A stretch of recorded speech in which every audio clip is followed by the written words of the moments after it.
અમદાવાદના કૃષ્ણનગર વિસ્તારમાં લૂંટની ઘટના બની છે। હીરાવાડીથી આવતા વસંતનગર છાપરા પાસે આંગડિયાના કર્મચારી પાસેથી 40 લાખની લૂંટ થઈ છે। બાઇક પર આવેલા બે લૂંટારુએ હીરાભાઈ રંગોળિયા નામના આંગડિયા કર્મચારી પાસેથી રૂપિયા લૂંટી અને ફરાર થયા હતા। લૂંટારુએ પગમાં વાગ્યાનું બહાનું કાઢીને કારનો કાચ ખોલાવ્યો હતો। કારનો કાચ ખોલાવતા સાથે જ બેગની ઉઠાંતરી કરી લીધી। સમગ્ર ઘટનામાં પોલીસે તપાસ હાથ ધરી છે। આંગડિયાનું કર્મચારી લૂંટાયું છે। બે લૂંટારુઓ દ્વારા કારસ્તાન કરવામાં આવ્યું, જેમાં લૂંટારુઓએ પગમાં વાગ્યાનું બહાનું કાઢીને કારનો કાચ ખોલાવ્યો હતો અને 40 લાખ રૂપિયાની લૂંટ ચલાવી છે। અત્યારે તો આ મામલે પોલીસે વધુ તપાસ હાથ ધરી છે।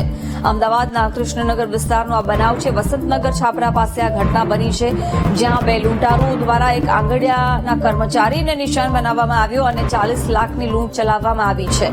પોલીસે સમગ્ર બનાવને લઈને વધુ તપાસ હાથ ધરી છે। વિગતો સાથે સંવાદદાતા અનિતા જોડાઈ ગયા છે। અનિતા, કૃષ્ણનગર વિસ્તારમાં આંગડિયાનું કર્મચારી લૂંટાયું છે, શું અપડેટ છે આ મામલે?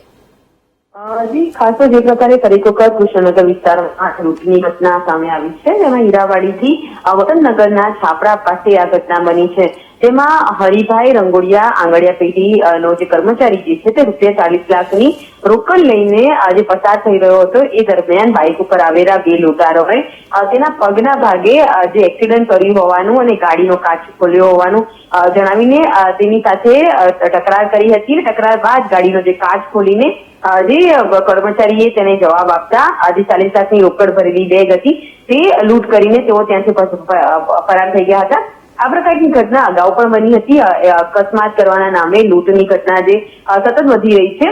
આ ગેંગ જે સદાનગરની હોવાનું હાલ તો પોલીસ પ્રાથમિક તપાસમાં કહી રહી છે, કારણ કે અગાઉ પણ જે મોડસ ઓપરેટીથી આ લૂંટ કરવામાં આવી છે, જેમાં જે ટોળકી ઝડપાઈ છે તેને લઈને હાલ તો પોલીસે તપાસ શરૂ કરી છે અને સાથે ક્રાઇમ બ્રાન્ચની ટીમે પણ આ જે લૂંટ કેસની અંદર આજુબાજુના સીસીટીવી ફૂટેજ ચેક કરીને વધુ કાર્યવાહી હાથ ધરી છે। અનિતા, આભાર જાણકારી આપવા માટે।